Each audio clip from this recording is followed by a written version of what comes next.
Welcome back to Devil's Advocate with me, your host, Matthew Cohen. I am so excited to have not only such a special guest, but such a special friend.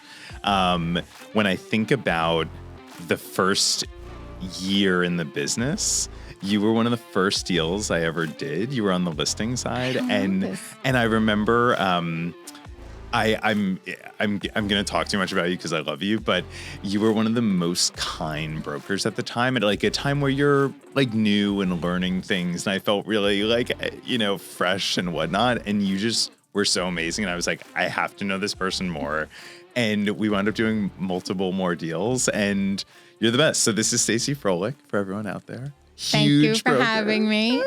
Huge broker, icon in the industry, in my opinion. She's been in the business for 24 years, multiple firms, and you're the best. I'm so happy to be here. Thank you. I'm just going to spend all day with you always. I said, if I could be with you and just give you the confidence boost you need all the time. I'm staying. So I want to go off of that word a little bit. You really are, in my opinion, such an icon in the business because... Is that a euphemism for old? No, just kidding. You could be 22 and I'd say you're iconic.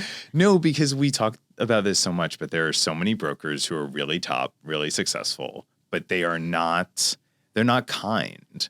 And I feel like you have the same reputation with any person I speak to in the industry. They're always like, Stacy is not only so on top of it, she's so good, but she's also just like so kind. And yeah, I mean, how have you maintained that for so long? I mean, I just don't know another way to be. I have good parents, and this is a very hard job, right? What we do is so challenging. We work for free unless we close something. We have to market. We have to sell. We have to train. We have so many hats, right?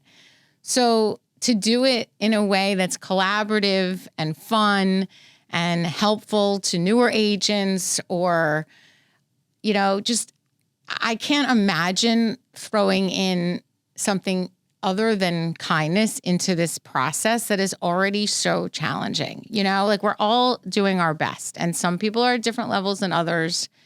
And it's the only way I know how to be. I'm never going to yell. I'm never going to raise my voice. I'm always going to find a way forward if it's possible. And I think that's you said so many good things there, but especially just challenging, right? I don't think people truly understand, if you're not in the business, how challenging it is. And it makes me sad that all these TV shows have made it look easy. And, also just for newer agents, like you said, like you're so good at mentoring newer agents, and you've maintained a really amazing team for so long. Like these newer agents think that it's simple and they make their own schedules. And if anything, I feel like once you get to our level in the business, like I'm sure you say the same thing, like the top 10% sell, like 10% of the business sells 90% of the but that part, you're even more challenged, right? Like, and you have so many more tasks, especially if you run a team. I always say to people, like, I've been a good salesperson for a while, but I wasn't a good manager. I didn't know how to run a small business, right? And like these are all things I've had to learn to do if I was going to do them well. And there was a point in my career at some point where it's like, wait a second, do I want to just sell and not have all this stuff, or do I want to run an amazing team? And I had to like really look in the mirror and decide. And I decided that I wanted to run an amazing team. So I actually hired a coach, and I just said, this is the only thing we're working on. Because I knew I was a good mentor, but I was not a great manager. And they are two different things. Oh, major. So I learned. That's actually, like, I don't think about that sometimes because I'm like you, like, I'm like what you used to be. I love to sell. I love to sell. I still love to sell. That is still my favorite part. Like, I have so many team leaders that I talk to on a regular basis that just want to be out of production, but that is not me. Like, that is my favorite part. Like, when I do a showing, I walk out and I'm like, nobody does a better showing than me. Like, I know, I feel it. Like, and I can say firsthand, she's right. I can connect with people, right? Yeah, like, you're so good at connecting. And you know the people who don't want to connect. Yeah. Right? Like, there's those people too, which I don't really understand, but I can respect. But like, it's so the selling part is still my favorite, but there's so many other things that go with this job: marketing, finance, paying bills, budgeting, expenses, profits, like all the things that I am not actually great at. And it's hard because we're so good at selling. And for me, I keep my team very nimble because I want to be more of a seller, but like almost like a mentor to the agents, right? As opposed to managing them. I think that's a difference. It is different. And it's hard because when you have a team like you do, well, like we both do, but yours is bigger, you have to give up, control. You have to let them work on your things. You do. So and you have to let them shine. Yeah. Which a lot of team leaders don't. Like, I want my team to have my values, to have my ethics, to have my kindness. Like, it's very important to me that we handle our colleagues and our clients properly. But I also don't need them to be me. Like, I want them to have their own brands. I want them to have their own voice under the Stacey Froelich team umbrella. Yeah. But they have to shine too. Like, it cannot just be my show. And I don't think teams like that are real teams. Agreed. I mean, but you also, even though you have such a great team, you found someone early on who I think really changed your career, which is Rob. Oh my God, Rob. Right? I think Rob Godby, he's my director of ops. Yeah. He's the greatest. He's been with me for like 14 years. Exactly. I mean, I always said a friend of ours who was on my show early on, Kirsten Jordan, like we always talk about the dynamics of teams and how to run a team and all these things.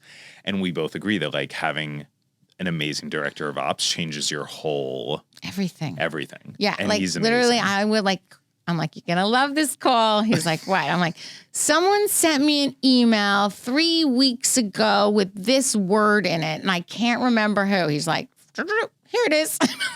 like, he's the zero inbox person. You need that. And I'm not. So no, I could not do it without Rob. I wouldn't want to do it without Rob. Yeah.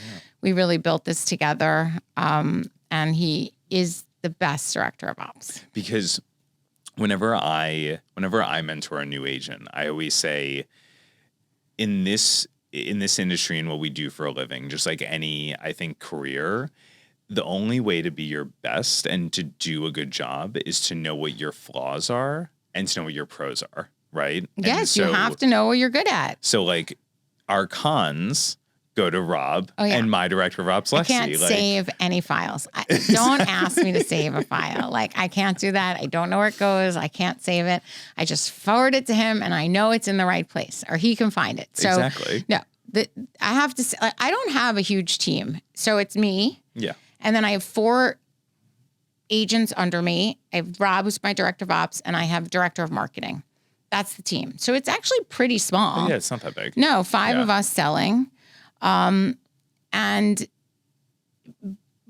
he handles it for everyone. Yeah. Like, he handles all that transaction management for the whole team. It's a lot. Without sweating. I always think that for some reason in my mind, I always think that your team is bigger because you guys take those awesome photos, team photos, and I just like see this like image, like the shadow of an image. Yeah, but we're not.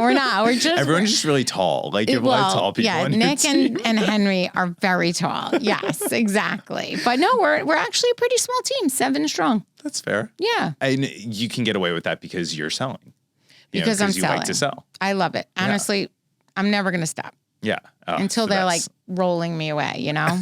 And I hope you don't. Yeah. And I love to work. That's the thing. Like, people will say, oh, you've had a bad day, like take a day. And I'm like, that's the worst possible thing I can do for me. Like, I need to be solutions oriented. I need to be building business. I need to be talking to people. Like, I thrive when I'm doing something that I deem productive. Yeah, it's like you were saying to me earlier that you've had a challenging week work-wise. And, I think to your point, some agents will just like take a day or 2 off or do something to kind of like mental health clear their mind, but I'm the same way you are. I'm like, get I me gotta right work. back into it. Yeah, I wanna, gotta work. Yeah, I'll go do that pitch. You know, yeah, like, exactly. and Like I'll almost like freaking slay it. You know, like lights a fire under you. it does, and that's just how I am. Like I thrive at work. I love it.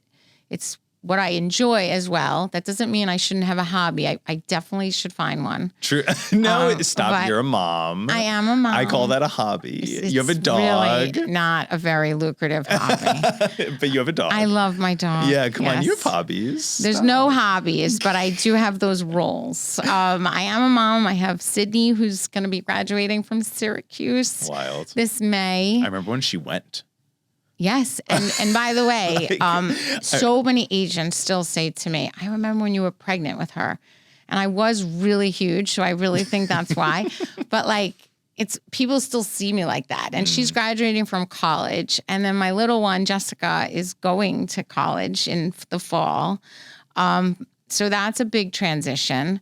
So we're heading into a new chapter, which is exciting and nerve-wracking. I just remember, you're right, like these small things stick with you. I remember when Sydney was going to Syracuse and you like posted on Facebook the Syracuse garb. Like, Yeah, like of she course. in her Now room, I'm right? IU all the way. I was, my littlest Jessica's like, I want you to be like so into IU. Like, I want you to be like the biggest fan. I'm like, I'm going to paint my face. Like, she's like, all right, relax. I'm like, it. you know. I love it. But wait, so we were talking about marketing. Yep. I just want to touch on that for a second because one of the things I appreciate about you, I feel like I'll use that phrase a lot, is I think you're just really authentic. I think, sorry, no, I mean, it's the only way to be, right? Who else are you going to be but yourself? I know, but how many agents are in our business who I think are trying to put out there something that they're not to appease people? I agree. I see it a lot. But you're very authentic and you don't try and be someone you're not. And I think, not to make this an age thing, I love that you're not like trying to overdo social media in a certain way. You're actually like, I love the videos you make on Facebook, and They're you're just like, simple. Let me give you some knowledge. Like, You you're know so what? good. Listen, I don't think they get like 1 million hits or 1 million followers. Like that's. Well, I thought. Thank you. But, you know, at my stage of career, I'm like, I have a lot of knowledge to share. And I think that it's important to tell people the truth and to prepare people properly. And, you know, I got over being on camera a long time ago, which did, you know, people say to me, I can't do it. I can't do it. I'm like, everyone knows what you look like. That was an old Tom Ferry line. Like, people know who you are. True. Just get over it. And it took me a while. I'm not going to tell you it was easy. But once I got over it, I was just like, okay, well, now I'm going to do it in the way I want to do it. And I think being informative versus like dancing in a listing, which is so not something I'm ever going to do. And I don't ever want to look like a buffoon. Yeah, exactly. I want to look like professional. Yeah. And fun. We have a lot of fun too. Like, I'm not stuffy. I don't want to look stuffy. We do some fun things with the team, which I actually have such a good time with. But like, I want to show people that I know what I'm talking about and help them, whether they use me or not, right? Exactly. So, and it also, I've been told that it helps some younger agents. Like some other agents tell me, like, I listened to your videos and I learned something. That's like such a good compliment. 100%. And you're right. Like it's funny. There are obviously agents out there, especially on the Upper East Side, who have been doing this like twice the amount of time that you have. But because you're so good and because you've done so much in such a short period, like you have so much knowledge and experience. So much. I mean, I was in a deal recently and something occurred and it was like, I was thinking like, if someone didn't have as much knowledge as we have, like they would have not understood how to solve the problem. Yeah. Like, you know, I now say to my clients, this is why you need me. Because in the deal, something will go wrong. In any deal, whether it's big or small, something will go wrong because there's people involved, right? Sure. So, and a lot of people with a lot of personalities, and right? People are flawed. And it's money. Yeah. And it's time. And everyone only cares about what they care about. So something will happen. And when that happens, you want me to solve it. in whatever way I can, but I will solve it and I will remain calm and I will not yell at anybody in the process and we will figure out a solution. But like, if you get all crazy and you yell at people and you handle it terribly, one, it gets you upset and it doesn't help you to move forward and it doesn't actually solve the problem. So I always think like my clients need me. Like they need me because I'm going to keep everyone in the deal. No, you're the professional who is the value add. That is a term and when you I work use with all the other time. brokers who are the same, it is such a better deal. Like attorneys 100%. can muck things up. The managing agents will muck things up. Like there's so many people and the sellers and the buyers are so emotional. Like there needs to be the adult in the room. Totally. So speaking of adults in the room, we're going to take a short break. Looking to stage a property but on a tight budget and timeline? Stage with Stage and Fold. Stylish, lightweight, foldable, 3D printed cardboard furniture that looks real. Quick delivery and easy assembly. Staging starts at just $199 a month per room and setup takes less than 30 minutes. Contact us today to stage smarter, sell faster, save thousands with Stage and Fold.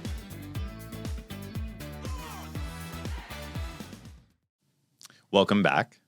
So, again, using the phrase, one of my favorite things about you that I think is, all agents are different. We all have our own like unique businesses and some of us have niches. Like I don't like, I'm like, I will do anything everywhere. Also, it's easier like being from here. Like I feel like I know the whole city like the back of my hand, but you do business in other places, but you really have a niche on the Upper East Side. I do. I love that. I feel like most brokers on the Upper East Side who have that niche are solely like Park, Fifth, or like way over on East End, and you're really like you encompass the Upper East Side. Yes, I feel like it's a wonderful niche to have, and there's so much product on the Upper East Side, so much different product, and I love that we can do it all. And I feel like there's so many agents who'll go anywhere, right? Brooklyn, Queens, Manhattan, and that those are big markets, but the Upper East Side is a big market in itself, right? So I always say we go deep, not wide. I mean, we do sell within Manhattan, but the Upper East Side is definitely my home. It's my business. It's the heart of my business. It's where I've raised my children. That's, my love. So why not like sell what you love? Exactly. And it was intentional. Like it started because when I started this business, I had little kids and I'm the mom. Yeah. And I wanted to be able to occasionally see them. I mean, but also being a mom, that's so amazing for your business. You're constantly meeting people. You're constantly going to sporting events. I miss that. I miss that little, segment of the market. But I said, I'm going to build the business around my life. Yeah, exactly. And it's what I know. Yeah. So it's really nice too, to like step into a listing and be the expert. And not only are you an expert on the Upper East Side, but one of the ways we became really close was it's near and dear to me is like both myself, right? I just sold my own apartment in a building that you have sold most of the apartments. Yeah. And you sell almost everything in my parents' old building. Right. So, which is a rough building. So we won't talk about that one. But, you're like, I feel like people in these little communities just think so highly of you, as they should. And to your point, like you're selling what you like. You're selling a community that you live in. Like it's so smart. I really do love it. I always make fun of myself because I'm the person that's like walking down the street, humming, these are the people in my neighborhood. I really hear it in my voice. And my kids are like, you're the biggest dork ever. But I really do feel it. And I love the Upper East Side. I love what it offers. I love living there and I love selling it. And I love being on Fifth and I love being on East End. Yeah. And I love little pockets of it. And I love knowing which streets are good and where you would want to be, where you wouldn't want to be for certain different clients. And I also like that it brings me business because there's so many referrals I get from other agents or from other clients who are like, if you're buying or selling on the Upper East Side, this is who you use. And I think it's been really great for my business. I really do. And you're also, you'll laugh at me for saying this, but you're brave, in my opinion, because something I actually, every time I bought an apartment, everyone would always say to me, well, this is amazing. Like, you can sell in your own building. And I'm like, I would never. I'm like, I want some piece of like, solidarity. Like, I need something to just like chill in and not have anything to do with business. I get it, because like I literally sometimes can't get out of the building. I mean, like I have to like give it like an extra 5 minutes, because someone is always like, oh, Stacy, I was meaning to ask you, or like, do you have a decorator? Or do you have like an electrician? Or, which I kind of love. Like, my favorite text and to preface everyone out there, what I was saying is like, you sell in your own building. I sell a lot in my own building. Let's go back to you. And there are challenges, because like sometimes you just want to go home. So I do get it, but I love knowing every floor plan. I love knowing what changes other people have made. I love that I've been there for 22 years. I combine 2 apartments. True. Like, I know where the wet goes. Like, like I know everything about my building. And I guess I like knowing. I think there's a theme here. I like to be the expert. Knowledge. I like to know. Yeah, I like there to be you go. right, and I like to know. I mean, as we all do. I think that's good. But so we've touched on like a ton of positives. There's so much positive about you, right? Okay. So give me something, since you have been doing this for 24 years, give me something you don't like about what we do.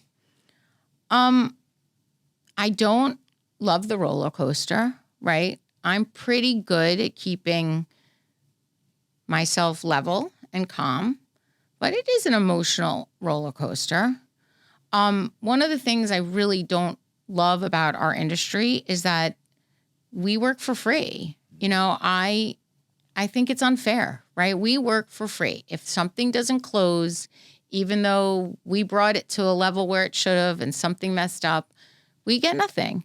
And listen, there are perks about it too, but I find that to be the worst part of our business. I don't love that there's no like barrier of entry.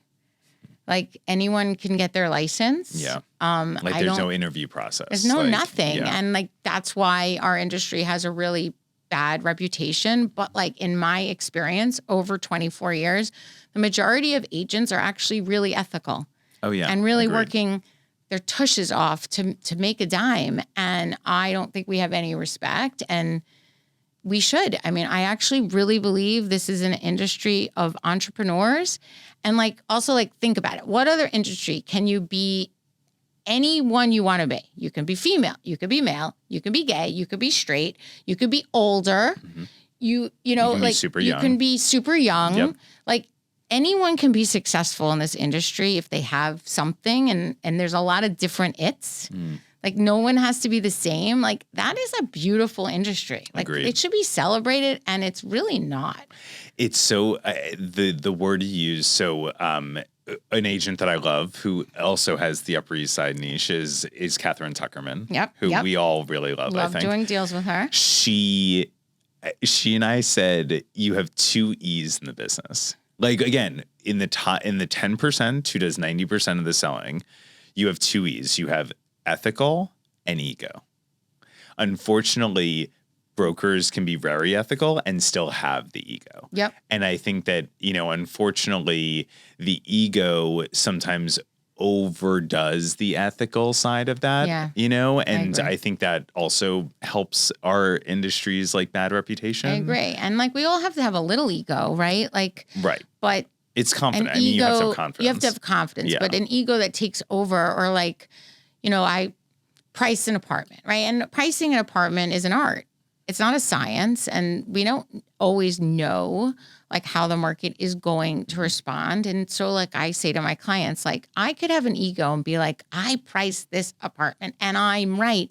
But you have to listen to what the market is telling you, you know, and sometimes you cannot let your ego get in the way. Like, this was my recommendation. Right. So you can't have too big of an ego. It doesn't work. It doesn't work, but you have to have a little ego, enough to be confident to get up every morning really not making any money. True. And my little ego is going to take a break. I'm Brian Scott Cohen, one of the top loan originators in the country, and the #1 mortgage originator at Guaranteed Rate Infinity. Guaranteed Rate Infinity arguably has the most advanced tech in the industry. Our completely digital loan process makes it easy and efficient for homeowners, from a 15-minute pre-approval to the digital application and through closing. My team and I would love to help you get into the home of your dreams. So the ego thing. Yep. You know, I think that's the hard part I have with the newer generation of our business. And I can't believe I'm saying this because, you know, I just turned 36, so I'm not so old. God, but I'm 52. I mean, I would never have thought. Mm-hmm. I mean, there you go. See? And you have 2 kids who are like, one's out of college, one's in Almost, I mean, almost, come don't rush on. me. You're a young mom. Young mom. I had Sydney at 30. Yeah. I think it was just what it was, you know, that's typical. Then. I have old parents. But I've already been doing this for 15 years. So I feel like, because sometimes I feel like these agents we're mentoring, I really feel like they're next generation and the egos are wild, like really wild. And I think what we were saying is about, you know, yes, every top agent has to have a little bit of ego. Sure.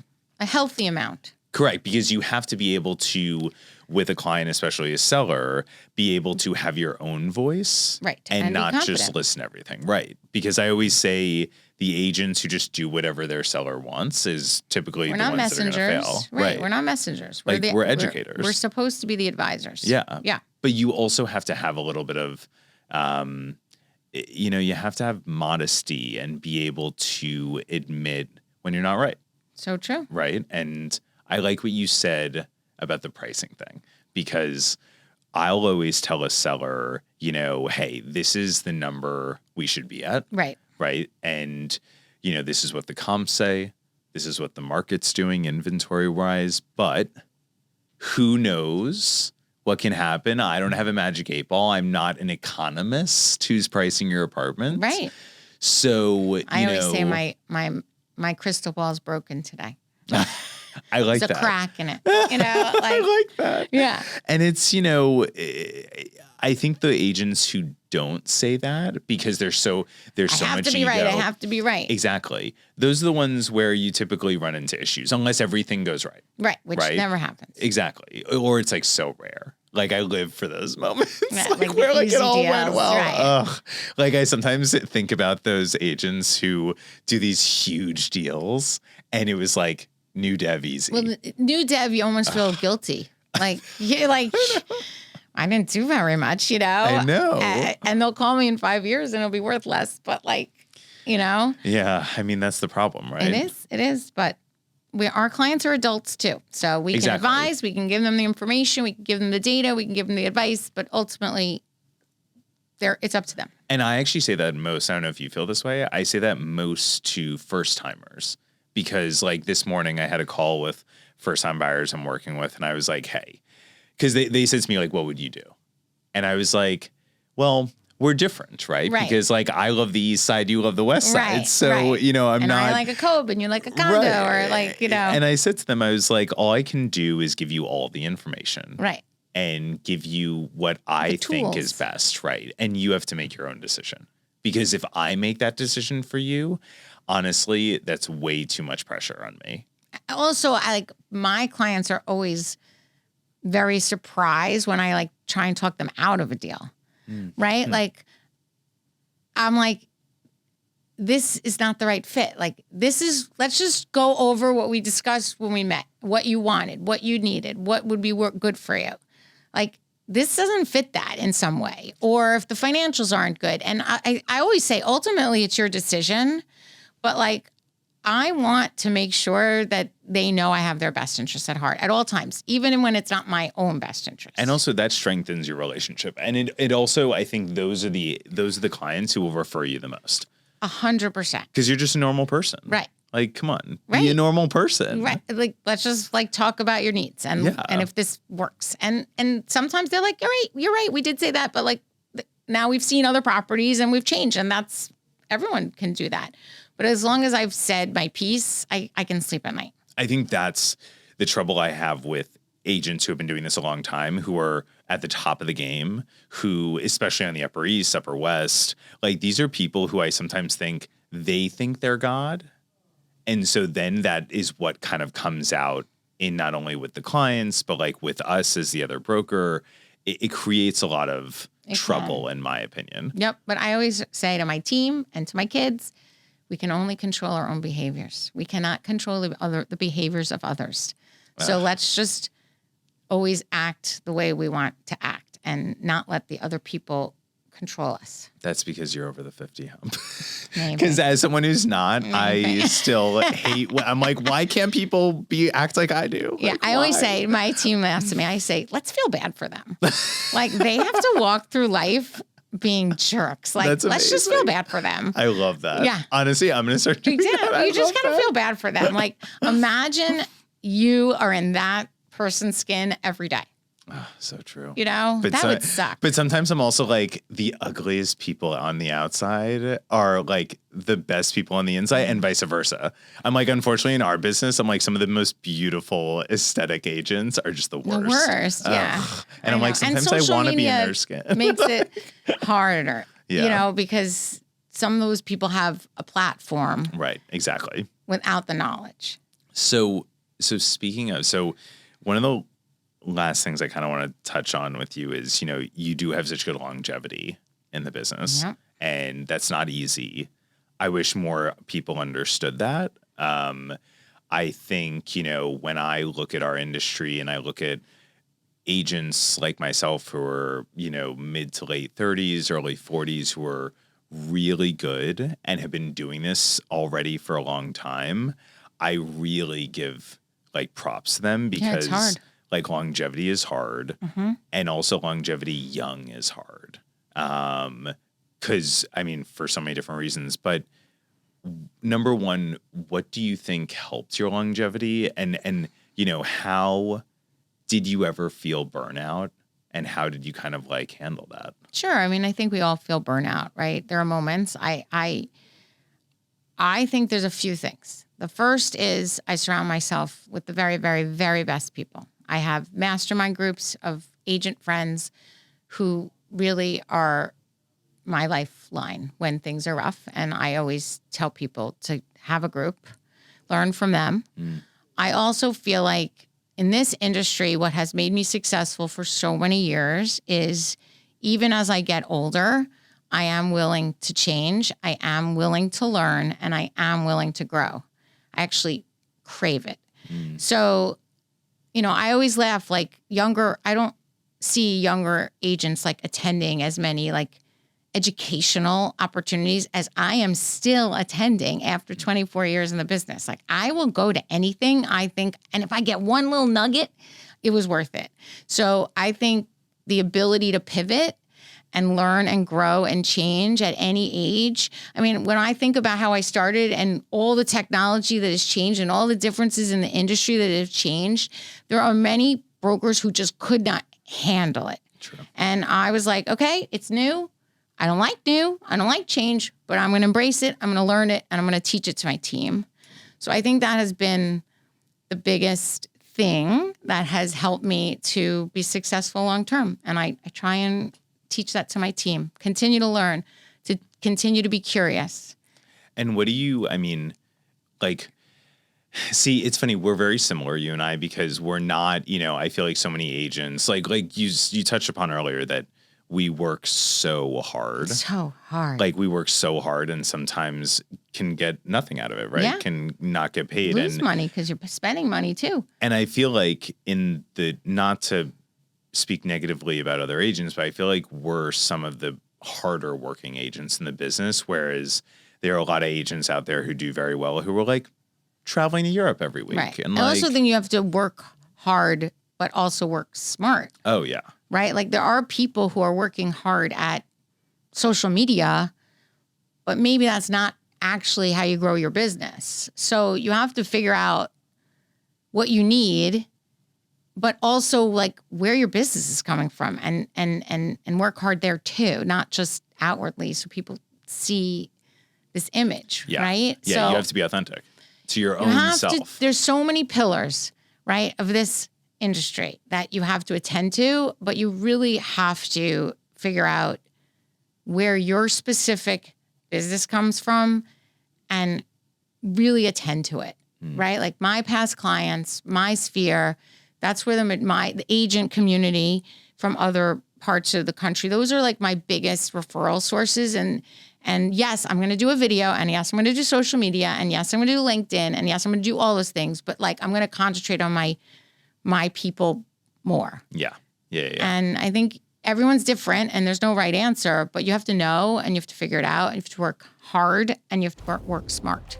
And I think that's kind of where I want to end, because I think you're such a good example of, to your point, it's like you can put on so much on social media and all these things, but at the end of the day, no matter how much technology we've come into, it comes back down to just hard work and relationships. And it's like, you have a big listing coming up. You probably reach out to like a specific sphere before it really happens. Like that's hard work, just doing that alone. Yeah. And relationships are the key to this business and to life. And that's like my mantra. It's all about relationships. So on that note, I'm so grateful that you came on. I appreciate you, look up to you. I think you're amazing. Thank you so much for having me. Oh my God, of course. And thank you for joining us, and can't wait to see you next time. What do you really need to know about buying or selling a home? First, it's serious business, and it's complicated. There's a lot of money on the table, and emotion too. You need an agent who knows the ropes. So, whether you're buying or selling your home, work with professionals who have a mastery of the craft.